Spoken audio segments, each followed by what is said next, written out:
Hi everyone, I'm part of the dissolved gas team, and my subteams will introduce themselves in a bit. I'm here to talk to you guys about our goal in order to reduce excess oxygen in the alkaline plant. So the reason they're trying to do this is because currently we're having a lot of bubble formation occurring in our sedimentation tanks, and this leads to a lot of filter clogs, which then leads to maintenance, and we're not able to produce as much safe drinking water as we would like. And this all becomes very inefficient when the sedimentation tanks have to be stopped working. So the way that we're trying to solve this is by having a reactor.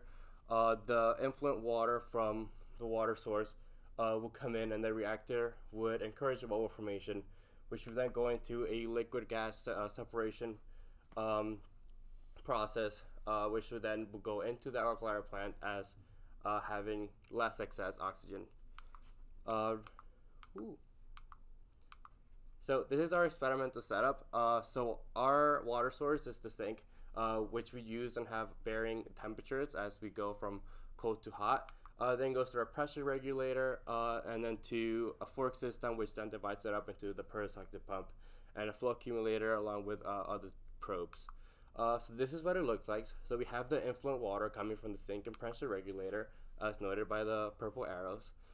Then on the right and left side, we have represented by the orange square, we have the peristaltic pump, which regulates our flow rate. On the other side is the flow accumulator, where the temperature probe, as well as the dissolved oxygen probe, DO probe for short, are measured. Then following this, we have the pressure sensor and the reactor. So the reactor is a half-meter pipe, and then at the bottom of the reactor, we have our sand particles. The sand particles are a fluidized bed reactor, which encourage bubble formation. Reason that we use the reason that we are using the fluidized bed reactor is because sand particles have a large surface area.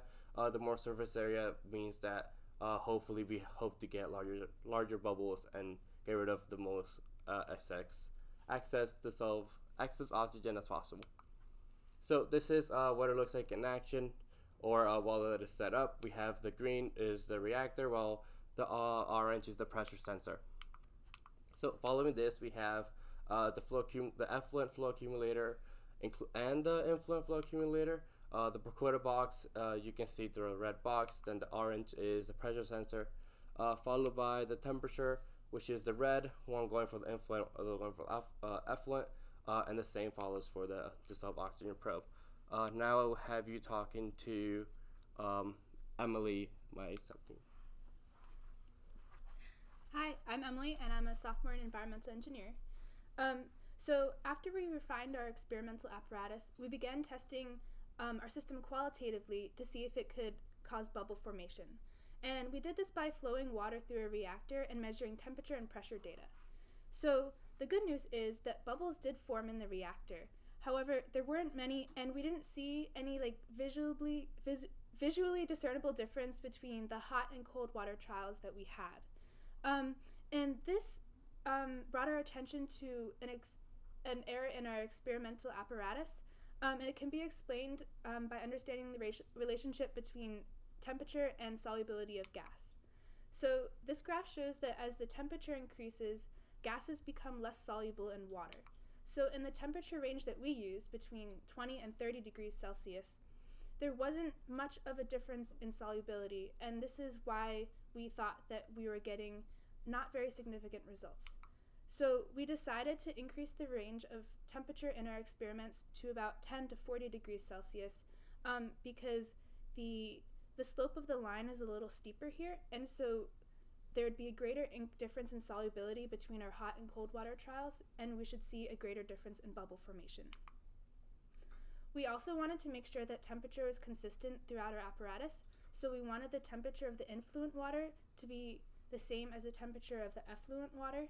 And so this graph shows an experiment we did where we see that the two temperatures come to an equilibrium that is very similar, only off by about 3 degrees.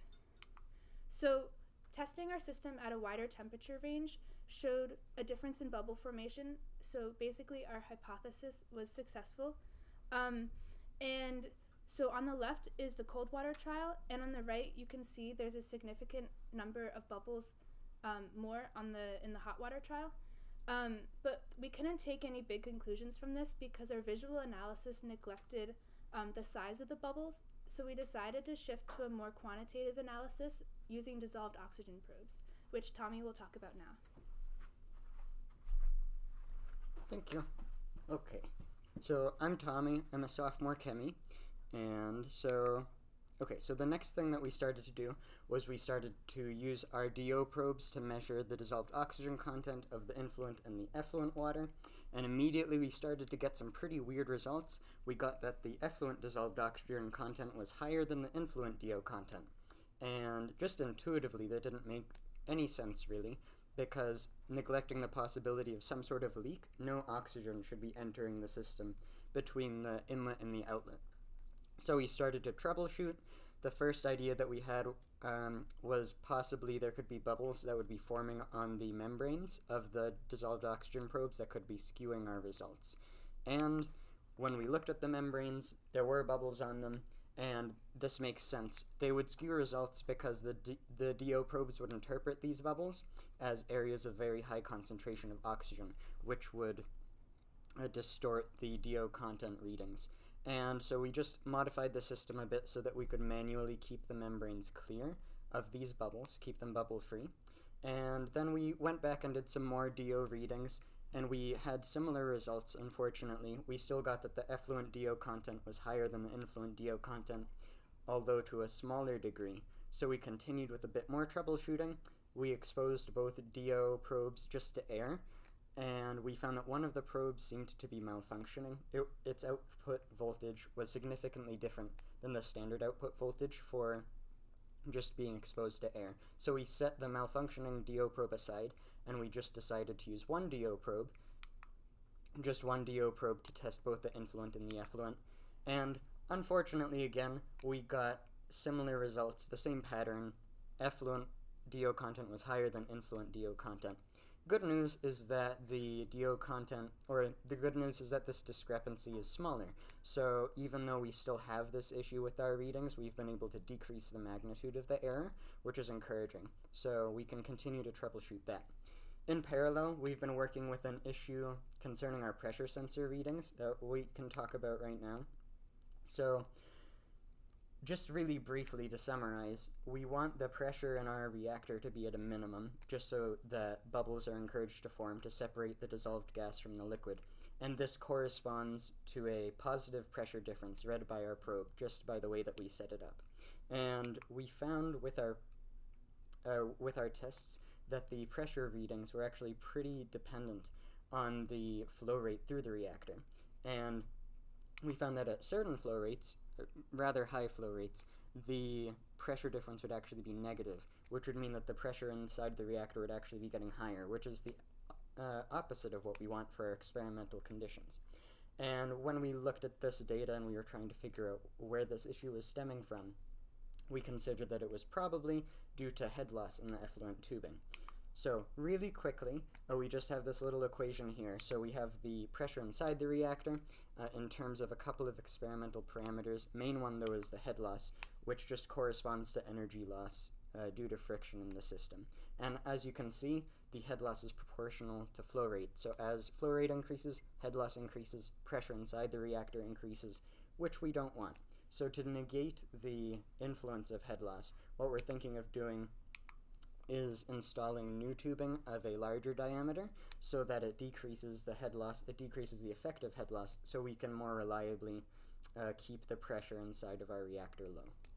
So for now, just in summary of our presentation, our subteam has established that our reactor does seem to separate the dissolved oxygen from the influent water, so our premise is pretty valid, and we've also demonstrated that using the hot water as influent seems to be a good substitute for using room temperature supersaturated water. And moving forward, what we'll want to do is we'll want to install our new effluent tubing to reduce the head loss, and we'll want to be continuing to troubleshoot the dissolved oxygen probes to figure out what's wrong with our measurements there. There are a couple of other tweaks to the system that you can read about in our final report, but overall we're just looking forward to our future work and of course to scaling up the apparatus for practical use in a real Agua Clara plant, which would be really exciting. So thank you for watching or listening.